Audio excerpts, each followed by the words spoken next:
has been a hot second. So, welcome to the Review in Space, and we're here doing another episode review. What are we doing? We are doing the 11th Hour, as you saw in the title, hopefully. Haven't reviewed an episode in a while. So first thoughts, what do you think of the episode? Depends which... Fuck. It's been a while. Good introduction, showing us what type of doctor he expects to be. Yeah, no, right, that's right, yeah. As an introduction episode, well, to everything, let's talk about, how does it introduce the Doctor, first of all? What do you think it does that? So I'm just like, after regeneration, I'm like, which part was the start of the episode? Which one was part? Yeah, he was hanging out of the TARDIS, wasn't he? Yeah. Yeah. That was brilliant, love that sequence. It just showed it was just mayhem, which... That's right. You could see with him, he was just messy everywhere. Yeah, no, that's right. I mean, they had to rebuild the show from scratch because they had a new TARDIS, new companion, new Doctor, new screwdriver, and basically they had to get rid of the screwdriver. I think it's kind of spontaneous how they got rid of the screwdriver. It was just like one It just thing. blew up. Yeah. Which Has I guess that makes happened sense. before? Well, it has been destroyed on purpose by someone in a story called... what's it called? It's one of the Pteroleptals. Hold on, let me see. The Visitation, that's it. Yeah, so, bit spontaneous. What year is this? It's a bit spontaneous, how they got rid of the screwdriver, but they did it. Yeah, but I'm still confused. Why did it just explode? I know it looked damaged, but how did he damage it? I don't know, he overused it, but the thing is he's done much more far-fetched stuff with his screwdriver since then. Reading people's bloody brains with it, in some occasions, so... That's my thought, exactly. I think it's just a thing that's like, nah. No one questions it. No one questions it. It's the fact that it was deteriorating because of that alien goo that was over it when Amy went into the room, wasn't it? It was on the table. Oh. So it was deteriorating, but how it suddenly blew up because of one overuse. One time that the Doctor overused it. It's just a bit far-fetched. He's done more though with it. No, that's right. He blew up a door in Doomsday. Yeah, exactly. It didn't blow up then, did it? No. No. It's much more. Much more. I mean, and it blew up a. He was zapping things. He was making fire trucks go on its own. He was making phone boxes blow up, which is funny. And now suddenly. Surprised his phone box didn't explode. I mean, he already had at the start of the episode, so we'll never know. But yeah, speaking of the phone box, it completely got rid of the RTD era, like the TARDIS and everything. So, Here's the thing, David's and Chris's TARDIS was more messy, but they were more together, you would say, like how they acted. Matt Smith is just, his head's everywhere, but his TARDIS is tidy. Well, compared to the others. Well, it's debatable, because technically the RTD TARDIS is more messy, but Matt Smith's first TARDIS is so wacky and so busy that it almost feels like it looks messy, even though it's completely spotless. It's spotless, but it looks messy by all of the gadgets that are on it. Yeah, it's so unorganised. Yeah, which explains how that version is. Yeah, and you could say that his change of TARDIS mirrors his change of personality when Amy Pond dies, whatever. So that's cool, I guess. But anyway, we're talking about the 11th Hour. So I think that it introduces the Doctor quite well. I feel like we only scratched the surface with his personality in this episode, though. He's very much... I mean, in an interview, Matt Smith said that he based his Doctor on Patrick Troughton's Doctor in the Tomb of the Cybermen. I told you this. Yeah. And how he based his Doctor purely on the Tomb of the Cybermen for his audition. So you can see that definite like second Doctor wackiness, like real, seeping through the seams, and he's very, like he makes loads of jokes and he acts all like funny when in fact he's very scared. He's like, oh, my TARDIS is broke, but I'm gonna make jokes and I'm gonna, I think the Doctor's always had a certain charm about him, but it was definitely defined a lot more in the first episode and kind of went away slowly. But yeah. It also, not sure if this didn't. I don't think this happened much after this episode, really. But he was a lot more honest that first episode. Like anything he said, like so trust me, I'm the Doctor, which is not just that. It's like you know when an adult says everything's fine, but you know it's not. Yeah, Everything's fine. yeah. When I saw 11th Hour, I was like, oh, he's going to be like just say everything as it is. No, that's right, being straightforward. But it's like he's been a bit more deceptive after that. So it's like, yeah, a bit more mysterious, which I feel like it's a bit of a. I mean, yeah, it makes promises. Some of them don't fall through, for his whole era though. But yeah. it gives you a good taste of what is to come. But it also feels a bit like maybe they could have done a bit more with that. But at the same time, it's like, they had enough to do. Really, they were rebooting the whole show at that time because all of the crew from RTD literally left when David Tennant left. Everybody left. Like Stephen Moffat had to get a whole new production team and stuff for Series 5. So he was working under a lot of pressure, restarting the show. And funnily enough, that this era of the show, Series 5 and Series 6, is when the show really went popular worldwide, though, let's be honest. In America, it's beloved now because of Matt Smith's era, let's be honest. Yeah, I know. Yeah. It's also because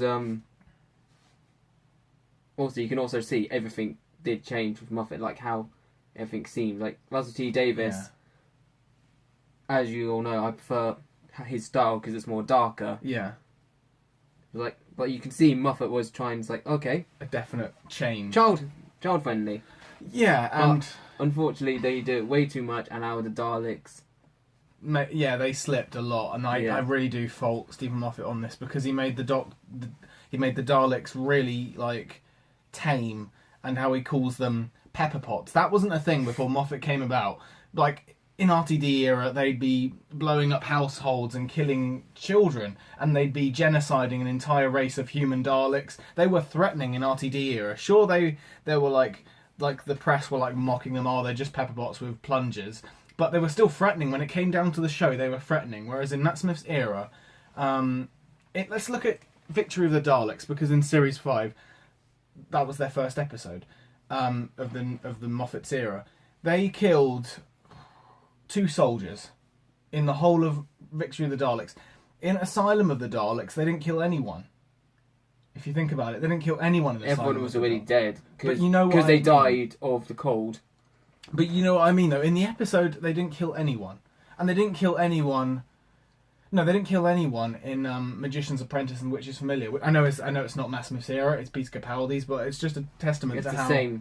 It's Moffat's era. It's how he treats the Daleks, and they're not threatening because they don't actually kill anybody, and that's why they need to come back in... If they're going to come back in Series 11, they need to have a full invasion of Earth, because we haven't had that in ages, let's be honest. Yeah. No, we haven't had that since RTD, since Stolen Earth. Yeah. Which is surprising. You'd expect it to be a lot. Because in RTD, It's more, he's been more going to Skaro than... Which it shouldn't be possible since Skaro was blown up in the 7th Doctor's era, but we'll just let that slide. Anyway, back to 11th Hour. We did definitely go on off a tangent there, didn't we? Yeah. But did introduce quite a few things that would follow the Doctor. Like the crack, and they actually talked about the silence. Silence before was they probably didn't know. They didn't plan that. No, they didn't. They probably didn't know where that whole thing was going. The silence will fall, but they definitely he did for that seed. series. Like he knew silence will fall, as in the universe will close and everything will go silent. That's what he meant. Yeah, but he didn't know how much he could expand upon that one line from the 11th Hour. So, I know, but it is annoying that 2 things which were solved after this series, they've still continued. Still came back. It's like, the cracks have closed. They were just the Doctor, jumping from time to time. That's all the cracks was. And then suddenly they return and it was the Time Lords on the other side of the crack. It's like, you've got to make up your mind what the storyline is about. Let's be honest, because otherwise, what's the point? But at the end of the day, I do love the Series 5 vibe is that I like that the first episode kicks off the whole story arc of the crack, because it's the most important part of the episode, because it starts off with a mystery.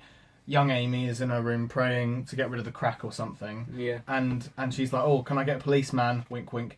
And then a police or a doctor, and then the box. She didn't finish the sentence. She said, "No." Oi. Yeah. And that's cool. I like that. How the mystery was, what is this bloody crack? and then a bloody giant floating eyeball shows up, like Prisoner Zero, has escaped, all that. Yeah. And that was cool. I liked that mystery, and this episode alone, it doesn't need the Series 5 storyline to back it. It is good on its own with the whole mystery of the crack, but I do like how they didn't leave that alone. Yeah, like that was fine. It was after Big Bang Yeah. that they continued it. The silence thing, that was alright, but it was more the crack still. Yeah, that's right. I do like, to be honest, I do kind of... It was clever how they made the whole silence thing continue through Series 6, because it's like, oh, the silence are actual species? Oh, okay. But what I don't like is how it was just a cult and they just attacked because they weren't... Because actually they're meant to be priests, remember? In, Time of the Doctor, when the silence are actually part of the church, remember? It turns out that the silence aren't actually bad people. That's what I don't like about it. I sort of don't remember. No. Yeah, I kind of blocked that from your memory, didn't you? It's also a silence joke, but we'll ignore that. Yeah. Oh shit, yeah, I forgot, yeah. Clever that. Cleverer than me on that front, anyway. So I do like how they did kind of continue the whole silence thing into Series 6, but I don't like how they ruined that concept by making them good. That bit was stupid. But apart from that, it was alright. Anyway, so... Characters now? Yeah, definitely characters. So what do you think of Amy as a character in this episode? Which part? Shall we start, split it up into, child version? Yep, go. Yep. Sure. Okay, so Amelia...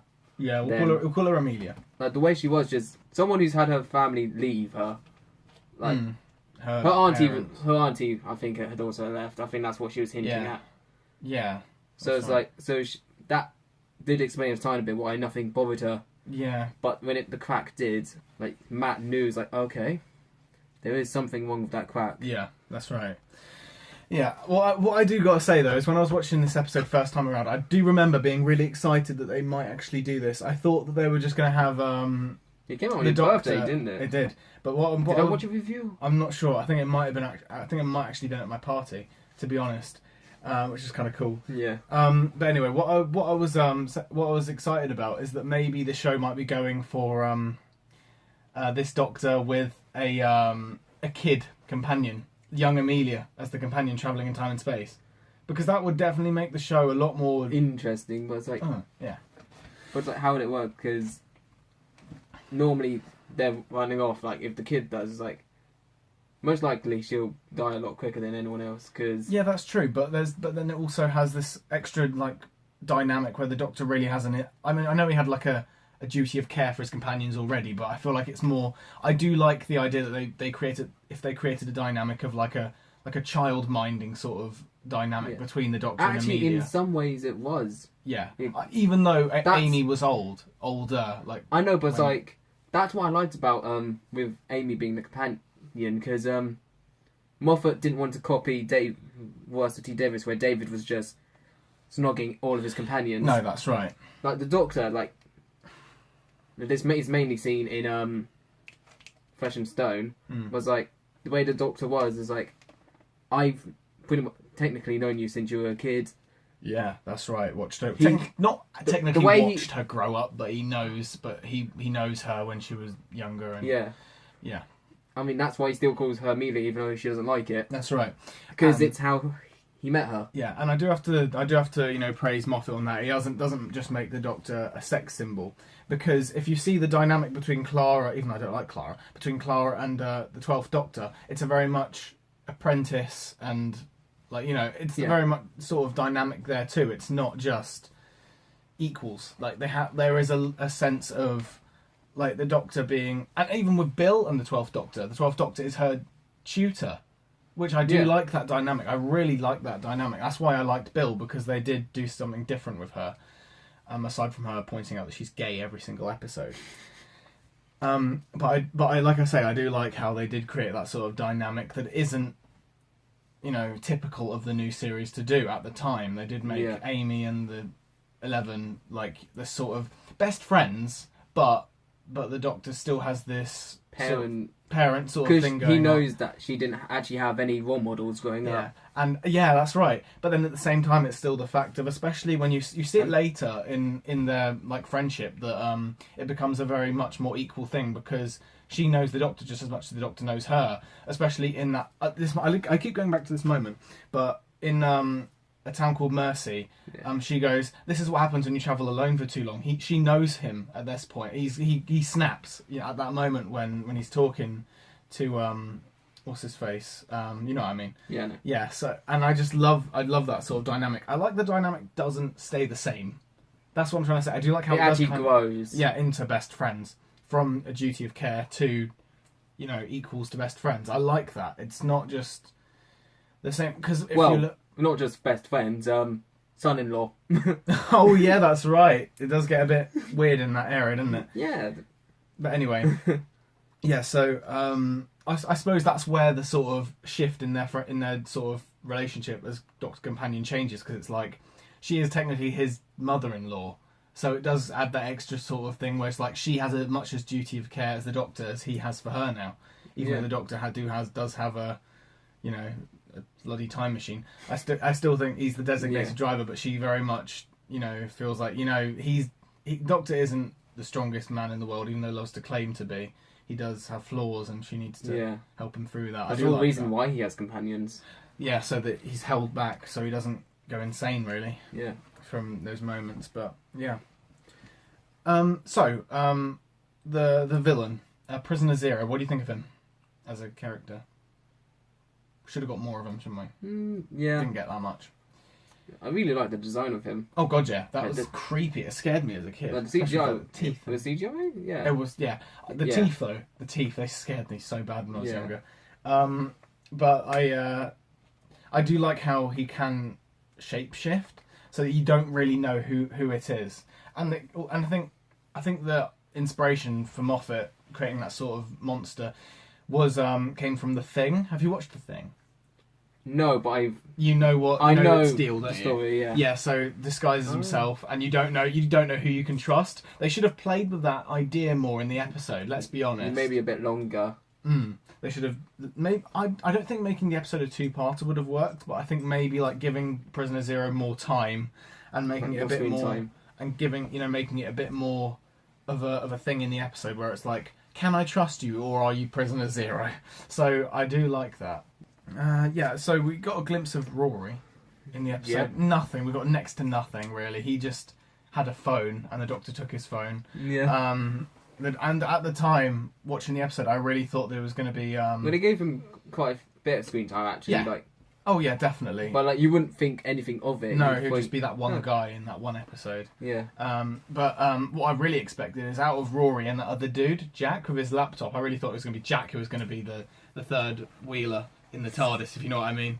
Yeah, but that wouldn't seem right. I know, no, but I feel like the sort of weird banter that went on with the Doctor and Jack at the time was like, it's my laptop, and it's like, yeah, but I'm in your room and stuff, and it's like a funny sort of dynamic of like the 10th Doctor and Mickey kind of vibe. That's why Yeah. I like about that. Yeah, but exactly, that seemed more. Oh yeah, You not too expected samey. it. Yeah, that's right. why I loved Rory because Yeah. it actually God, I love Rory. went He's the such a opposite. good Went character. opposite to Mickey. Mm. Like, I love Mickey, like how he was, like meeting the Ninth Doctor. He was scared. Yeah, He was a that's little right. puppy. And like, Whereas best character Rory- development in the whole show. Yeah. Mickey, absolutely. Yeah. brilliant character development there. Yeah, Rory had a different introduction. Like Mm. when he actually joins the TARDIS, instead of being all confused like Mickey was, even though Mickey knew, Oh yeah, About he'd it. heard of the Doc. Yeah, Yeah, Rory- that's right. did research on it, like to show he was trying. Oh god, yeah, But then That's that just right. annoyed the Doctor because because like he's a him. rival or whatever. No, Actually, no. We'll get. He to was just that. annoyed because he didn't say it's big on the inside. No, that's right. Yeah. There was no rivalry. No, that's right. That was very contrived rivalry in Amy's Choice, and it never came up Yeah, again. we'll talk about that another day. Yeah, maybe. probably. Yeah. Another day. But what I do think though is that Rory is a brilliant character, and we only scratched the surface with his character in this episode. Yeah. But I do like how they didn't just throw the character to the sidelines for the whole show. I do like how they did expand upon him. I don't know really. I think that I do like how they portray the Doctor in this. How he's got a bit of mystery to him, which does mirror his whole era. Let's be honest. He does have a lot of mystery towards the end of his era. Mm-hmm. And I do like how. I mean, Moffat does like to write his Doctors as like child friendly.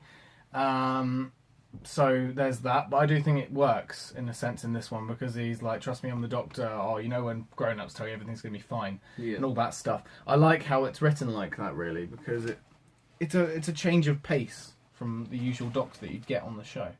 Yeah, he's just saying, just trust, do what I say because I say. Yeah, that's right. That's how he wants it. Like, he just wants it simple. Yeah, well, right, straight After to the point. dealing with, like, other Doctors have just had to do fully explain stuff, and Yeah, whereas people just question him. and then that kind of got through to the sidelines, and that became like the 12th Doctor's thing in Series 8, didn't it? It was like the Doctor's like, don't ask questions. I'm going to sort this out. Oh, shut up, you pudding brain. That's what he was like. But for, like, the whole of Series 8, and then they. Was any other Doctor like that, like before? Oh yeah, 6th Doctor definitely. Ah. 6th Doctor was definitely like that for a time until they Changed. reduced. Yeah, they changed him for Trial of the Time Lord, which is a shame.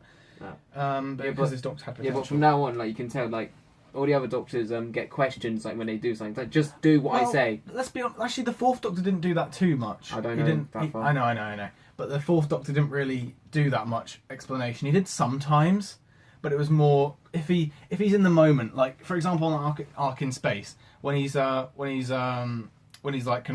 just about to like close the doors, like when they're under attack from the Wirren, they're like, "What's going on?" I was like, "No time to explain. I'm sorting it." I did a Peter Capaldi accent there, and he goes, "No time to explain. I'm sorting this out." He's a lot just like go kind of. When he's in the moment, he can't explain. He's too busy saving people. So there's that. So Yeah, but like with the new Who, you can see he's trying to develop. Like this time, he's like, "Okay, I want people just to do what I say." yeah, not- straight to the point. Yeah, he he wants- keeps the episode. Yeah, and at that steady continues. pace. Like, so I can see his personality is still continuing off the other ones. Oh yeah, definitely keeping aspects of them. Yeah. Yeah, and that's why it works, and that's why I hate going onto the topic of Jodie Whittaker every single fucking review these days.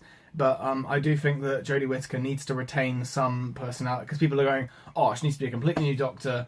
Otherwise the show is not going to change." Like Yeah, it's because still your experiences it's make you who you are. it's like, wait, hold on. Just because there's a new actress, like leading the show, doesn't mean it's not called Doctor Who. You've got to keep what the show was. Because people are going, "Oh, she's going to kill the show like the 7th Doctor did." Well, don't make her like the 7th Doctor then. If you don't like the 7th Doctor, I mean, the thing is you can't have your Doctor have one sort of side to them. You've got to keep.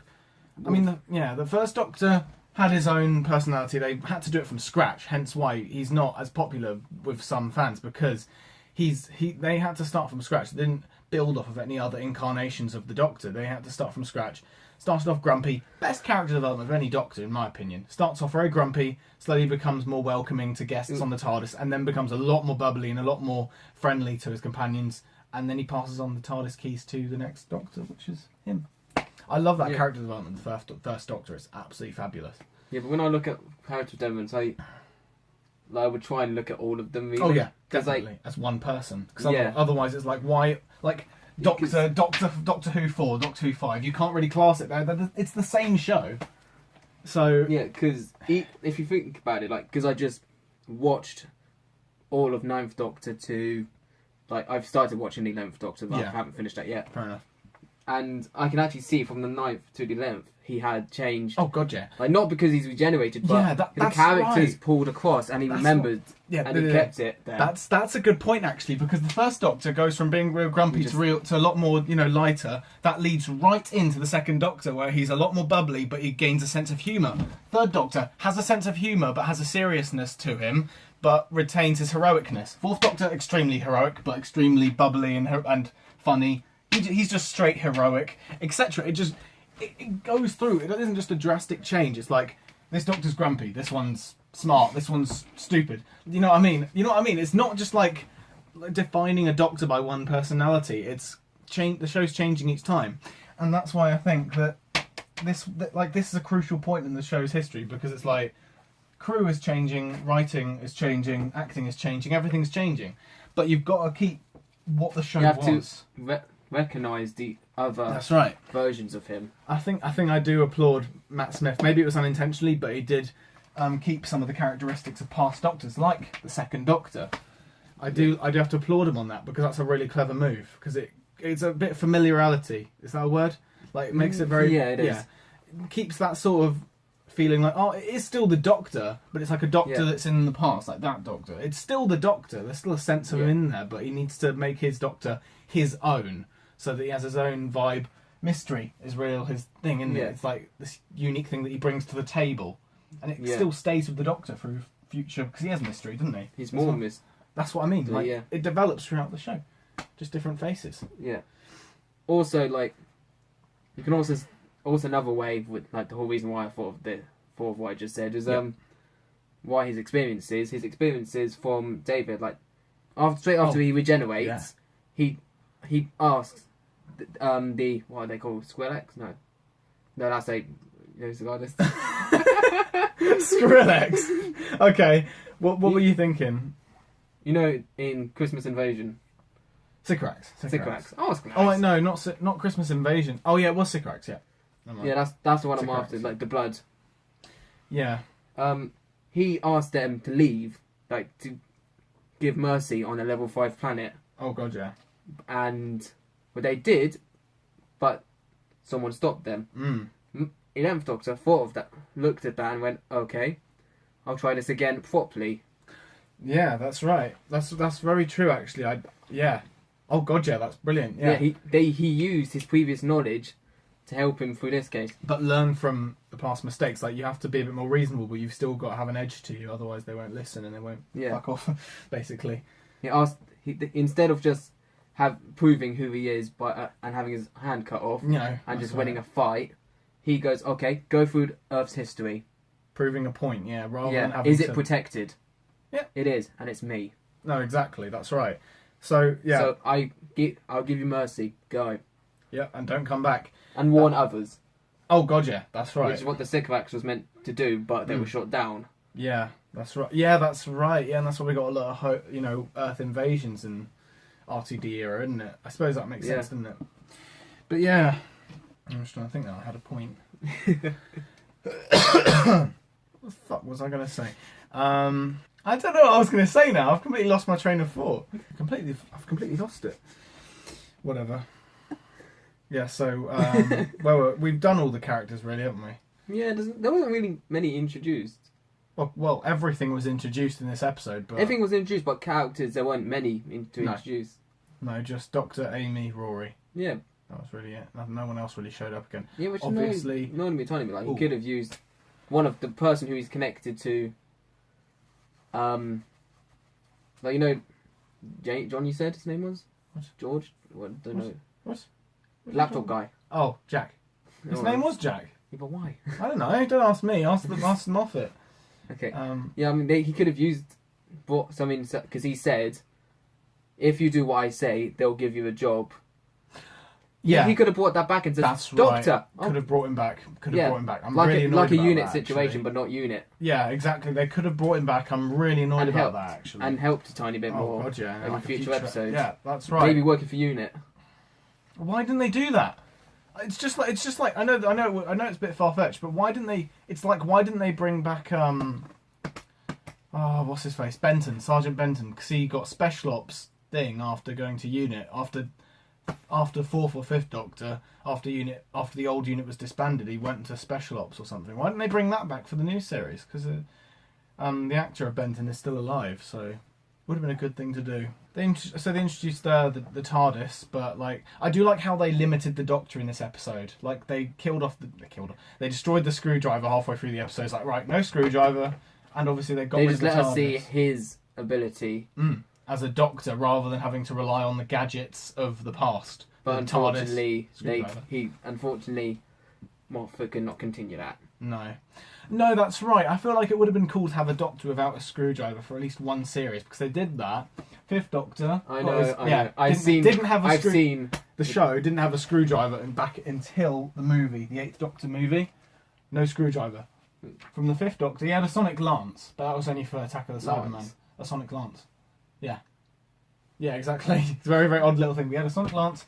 Apart from that, there was no screwdriver until the Eighth Doctor's movie. So it worked all right. So it would have been cool to see at least one series of the show without a screwdriver. which has become a bit too overpowered now. Oh god, yeah, it has. But the only thing stopping it is wood. Yet in the previous series, it was deadlocks. I suppose. Deadlocks made more sense than wood. No, that's right. It was wood ever mentioned before not working? No. I don't think it has, but I suppose it's like it didn't really need. I don't think I'd have ever thought of it. to mention it really. I suppose they just never did use it on wood in the classic series. Speaking about like no screwdriver, I feel like series 9 was meant to be that no screwdriver series because they destroyed the screwdriver when the Davros, had it.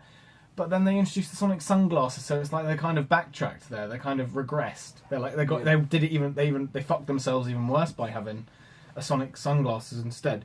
But bearing in mind, we didn't see too much of the sonic sunglasses throughout the show. Now that I think about it, like it was definitely not as much of just shine screwdriver in person's face, reads their diagnostics. It was a lot less of that, wasn't there? How would you know? He always had the glasses on. For a whole seat. For most of the series, how would you know? He could have been using it the whole time. That's right. That is a bit annoying. But because obviously he got his new, bloody blue dildo screwdriver at the end of series 9 to kick off series 10. Even that actually looked overpowered. Yeah. Oh god, yeah. Let me get it. No, let me see. This doesn't look like much. Like this one looks simple. This one looks like it can do a bit more. Which it can. And then this one has like so many like gadgets on it. You can see it will do more. It's ridiculous. It needs to go back to the simplicity, which is why I kind of like the design of the new Doctor Screwdriver. Have you seen it yet? No, I haven't. Right, okay, I'll get you a photo. Now. Yeah, so that's what it looks like. So it looks like a bloody silver, like... It looks like a Cybermat, like one of those new Cybermats, to be honest. And I like that it's orange. But I do like that it's a similar size to...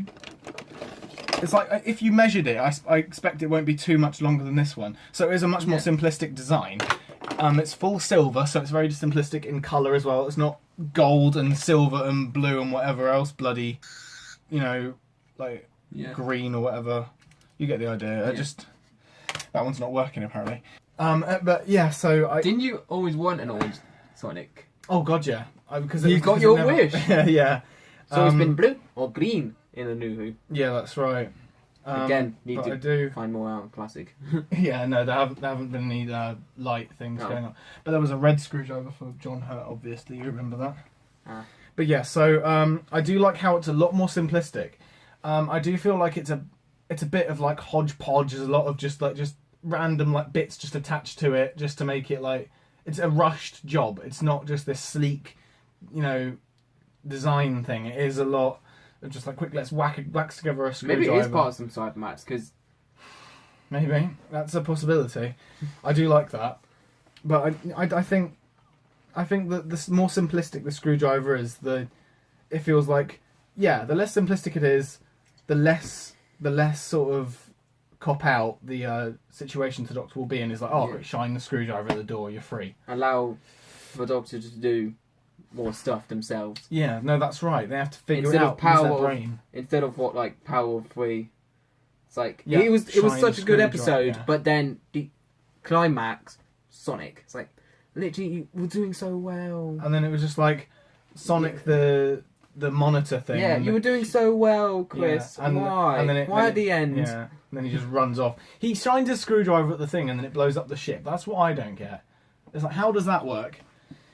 But anyway, so yeah, going back to the 11th hour, last time. Yeah. Yeah, so what do you think of the episode The 11th Hour? Because that's the bloody review of this. What do you think of it? It's another good introduction to... Actually, out of the introductions to Doctors, I reckon this one, in my opinion, is better than Christmas Invasion. Oh god, yeah. It's much better than Christmas Invasion. I'm not the biggest fan of Christmas Invasion, to be honest, but don't hate me. I just said that. Yeah. Like, because everything's new. It's like, with Christmas Invasion, right. I have to compare it to that. Yeah. Like, it was, everything was like, oh, we've got stuff from the past. Oh, who are you? You're not the Doctor. It's like, no, that's right, yeah. It's a bit like that. Whereas this one, it's like you're re-understanding. It felt more like those situations. Like everything was brand new. Everything was brand new. It's like you're learning who the Doctor is from the companion's perspective, but you're also learning who the companion is from the Doctor's perspective. Yeah. That's what I like about it. And you're also learning... Oh, God, yeah. And you're learning it from multiple point of views, learning the companion from the Doctor, learning the Doctor from the companion. It works both ways. I do like that. There's a funny little running theme throughout series 10, series 5, where it's like, oh, she ran off the night before her wedding, which is a bit funny. Yeah, I like the way, like, throughout the series, not throughout the series, like, that first episode really, like, she didn't mention too much about it, like, go on about it. It's like, it was just a subtle thing we saw. Yeah, no. Like, the Doctor was clueless until Flesh and Stone. Yeah, no, that's right. He was, wasn't he? Yeah. Yeah. I do like that, how it was just... It connects the episodes, but it doesn't make it feel like you have to watch the whole series to understand each episode. They do work on their own, but it is nice how they connect in this series. It's a subtle. That's right, and I feel Series 5 works in that respect. I think Series 5 is a really underrated series, to be honest. There are a lot of gems in there, but you need to go back and actually look at them properly before you go, oh yeah, that's a good episode. But anyway, so 11th Hour, what do you give it out of 10?